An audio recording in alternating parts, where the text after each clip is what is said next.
I'm Claire from Wild Ginger Films, and I'm here with Jim Mann, who's currently second place on day 4 of the 2017 Berghaus Dragon's Back race. So Jim, how's it been going today for you? Good today, yeah. Yeah? Have you enjoyed the lovely weather? Yeah, it's beautiful. Yeah. Really nice day. Nice hills.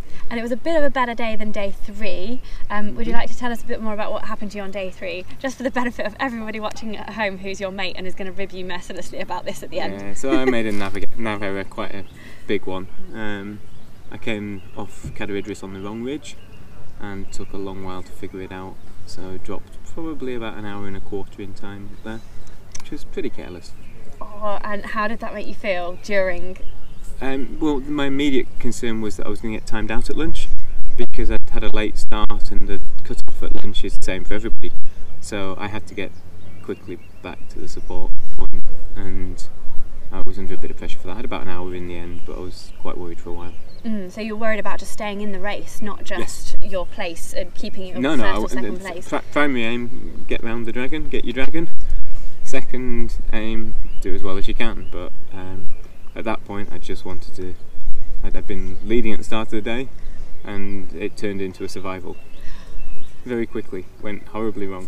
And what made you make the navigation error in the first place, do you think?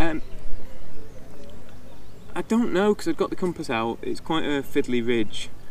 I should just have noticed I'd done it sooner. I mean, it was all clagged out. It wasn't easy nav up there, and I was trying to go quickly. So it was on Cadair.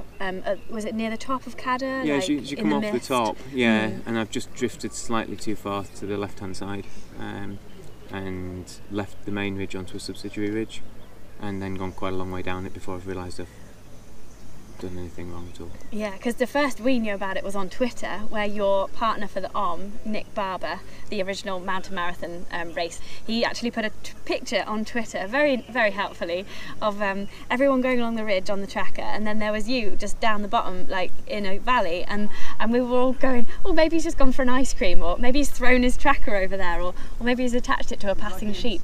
But yeah, so everyone was really surprised, really. Were you surprised? I've not seen that yet, but yeah, well, I do have a tendency to make the occasional nav error, but that's really on a pretty special scale.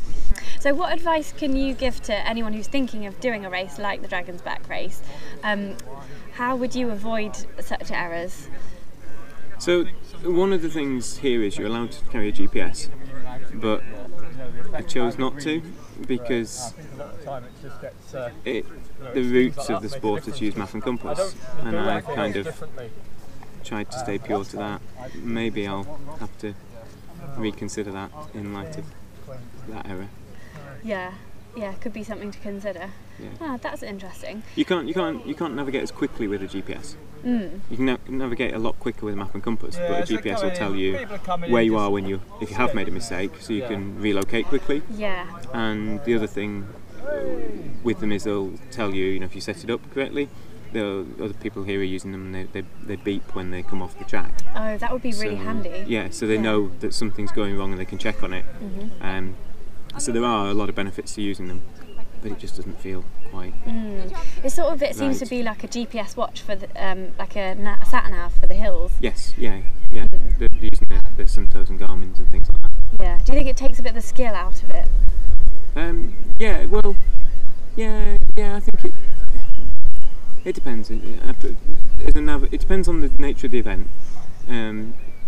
Where a GPS is allowed, people can use them. And the rules are very clear. Something like the you can't use it.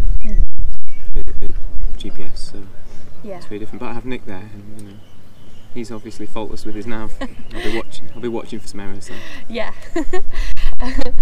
But you were saying earlier, just moving away from the nav, you were saying earlier that you feel really, really strong, and you said maybe that's down to doing some core work. Is that right? Yeah, I've done a lot of core work. So I think 2015, I remember being here and feeling really quite sore and not sure that you can get through another day, and you're just like almost willing it to get to an end, and I feel fine today. Really? So I feel, I had a good day today, just moving well, and I think a lot of that comes down to the strength and balance and core work I've been doing. Brilliant. So what kind of core work would you advise? Like, well, what are you doing?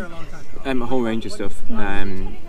So I've actually been working with a personal trainer to help my core strength, but some of the balance work we do, calves, quads, etc. And core muscles as well, and lower back muscles.